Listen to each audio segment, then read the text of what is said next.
Welcome to Puerto Rico English News, the only English-speaking broadcast of local Puerto Rican news and entertainment.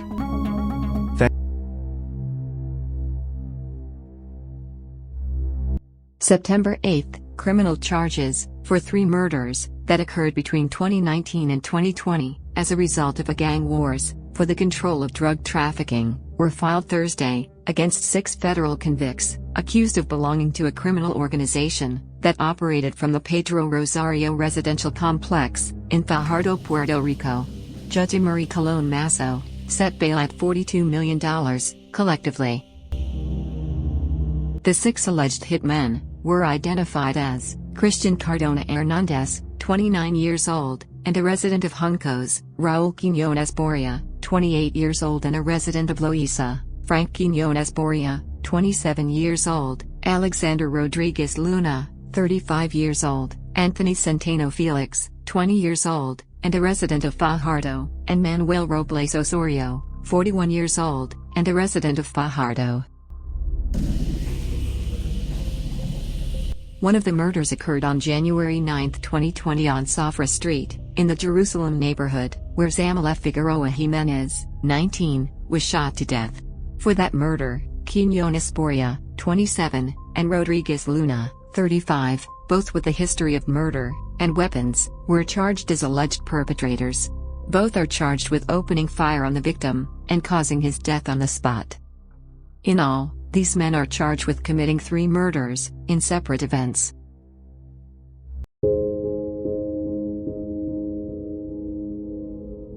Sunday, September 11th, a shrouded body was found Sunday morning inside a vehicle on the edge of the Martinez-Nadal Expressway at the height of the Los Lomas neighborhood in San Juan, the police bureau reported. Upon preliminary investigation, the police detected no signs of violence. The body was transferred to the Institute of Forensic Sciences.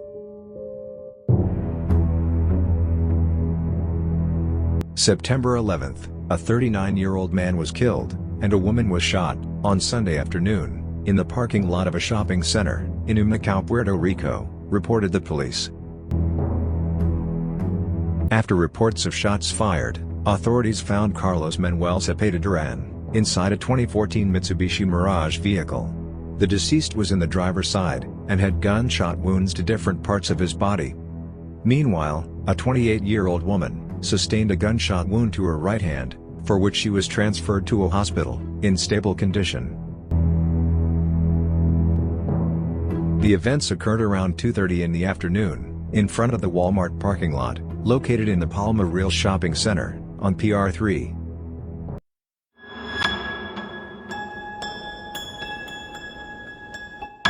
Monday, September 12th, the police reported a double murder in the early hours of Monday, in the midst of a shootout on the PR2 highway in Barceloneta, Puerto Rico. In relation to this incident, 2 other people were wounded by gunshots. Colonel Roberto Rivera pointed out that the incident could be related to drug trafficking. According to the preliminary investigation, a woman who was driving the Toyota Corolla car hit a cement fence and was slightly injured. Then, some friends, driving a blue Hyundai Santa Fe vehicle, came to her aid. Immediately afterwards, several individuals arrived in 2 vehicles at a nearby gas station and began to shoot at them, hitting the young people who were inside the Hyundai car. The passenger of the Hyundai car, identified as Joniel Rodríguez Oquendo, 22, a resident of Vega Baja, and who had a criminal record, was killed on the spot. Another of the youths ran out and entered the back of a restaurant, but sustained gunshot wounds, for which he was transported to a hospital in Manatí, Puerto Rico, where he died, and was identified as Jairo José Audain Santos, 22 years old, a Barcelona resident. The other 2 people, who sustained gunshot wounds, were identified as an 18-year-old and a 17-year-old minor, both residents of Barceloneta, who were traveling as passengers in the same Hyundai car. The seriousness of their injuries was not specified. The police have reported 406 murders so far this year. Tuesday, September 13th, a federal grand jury returned a 4-count indictment against 7 people accused of trafficking significant amounts of drugs into the United States through the Luis Munoz Marin International Airport through the use of recruiters, coordinators, and mules. The statement maintains that Luis Avilés Colom, Michael Pérez Antonsanti, Tanisha Rosario Torres, Luis Alberto Cruz Maldonado, Iván Andino Núñez, Shirley Córdova Rosario, and Ashley Ruiz Rosado, conspired, from January 2020, until the filing of the indictment, to possess drugs, with the intention to distribute. The investigation highlighted that the defendants were part of a drug trafficking organization that operated through a network of recruiters, coordinators, and transporters, or mules, who traveled, via commercial flights, from Puerto Rico, to different points in the United States, to distribute cocaine, with the intention of making significant profits, said the head of the federal prosecutor's office in Puerto Rico, William Stephen Muldrow.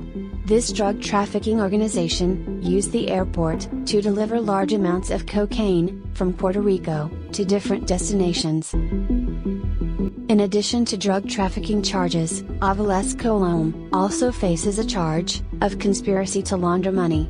Specifically, Avilés Colom is charged with laundering, or attempting to launder, $525,800 in proceeds from illegal activities.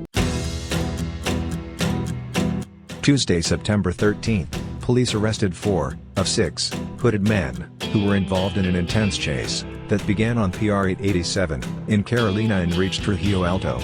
The subjects were identified as Carlos Vázquez Oquendo, 26, Edwin Albizu Díaz, 24, both federal fugitives, Roberto Castro Castro, 24, and Dereck Oneill Ayala Rosario, 18. As reported, the individuals fled after agents ordered them to stop for a traffic violation.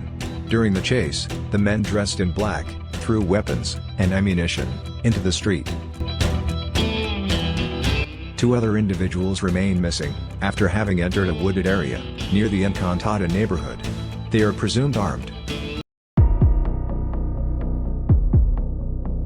Tuesday, September 13th, agents from the Arecibo Drug and Narcotics Division managed to arrest 13 people related to drug trafficking, including a figure linked to the Los Negra criminal organization that operates in Barceloneta and is associated with a series of murders, drug trafficking, and other violent crimes.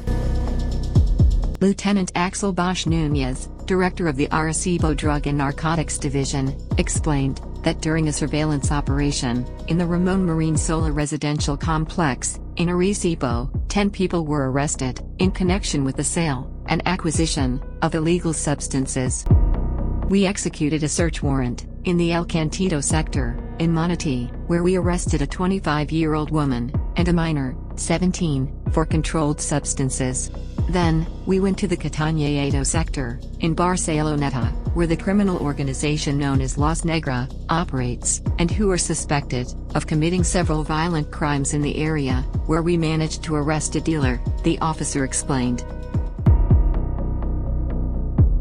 From there, officers obtained a search warrant for an abandoned house.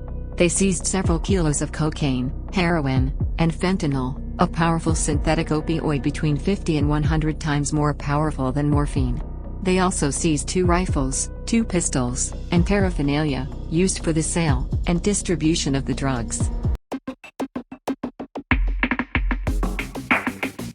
Wednesday, September 14th, the former mayor of Yauco, Puerto Rico, Abel Nazario, signed an agreement to plead guilty to criminal charges in the federal court in San Juan, reported his lawyer, Maria Dominguez, in a motion filed yesterday afternoon before Judge Francisco Besosa.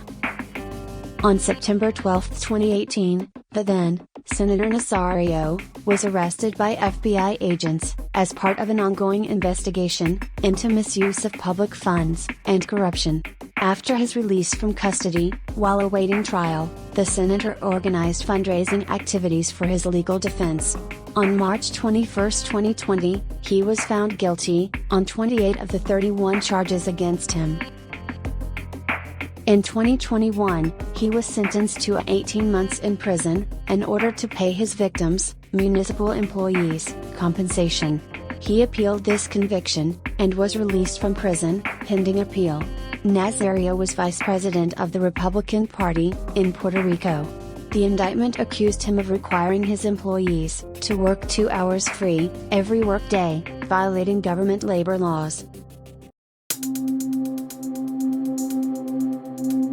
Wednesday, September 14th. Following the recommendation of the Secretary of Justice, Domingo Emanuelli, the panel on the Special Independent Prosecutor, assigned FBI, or a Special Prosecutor, against the mayor of Arecibo, Carlos Ramirez Irizarry, for the hiring of former Senator, Maritir Gonzalez Lopez, and Dr. Edgar Cancel Zapata, to work in the municipality, while knowing that they are convicted criminals. According to a press release, the mayor could have violated the law for the administration and transformation of human resources in the government, the law of the Office of Government Ethics, the law of the Anti-Corruption Code, and the Municipal Code, and an article of the Penal Code. Gonzalez Lopez was sentenced on May 12 to 6 months of probation, and the payment of fines of $16,200, for 12 charges of corruption, at the state level, which were reclassified to negligence, in the performance of duty, as a public official. In the case of Dr. Cancel, he was convicted of fraud. Thursday, September 15th, the executive director of the Ports Authority, Joel A. Pizá Batiz, warned that if a strike by the railway companies, in the United States, materialized, the island's supply chain would be partially affected. The director revealed that about 10% of the domestic cargo that arrives in Puerto Rico moves through the railway companies.